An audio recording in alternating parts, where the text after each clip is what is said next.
नमस्कार मंडळी, मी भाग्यश्री तुमचं यूट्यूब चॅनलमध्ये स्वागत करते। आज नवरात्री असल्यामुळे सगळ्यांना नवरात्रीच्या खूप खूप खूप शुभेच्छा। सर्वांनी उपवास पकडलेच असतील, मीही पकडलेला आहे आणि सर्वांकडे आज घट बसलेले असतील।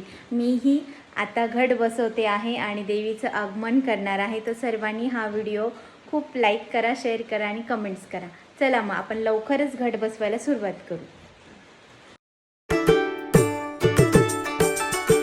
पैंजनाचा नाद आला गोड कानी ग, पैंजनाचा नाद आला गोड कानी ग, उंबरठ्यावर पाऊल दिसते कोण आली ग, उंबरठ्यावर पाऊल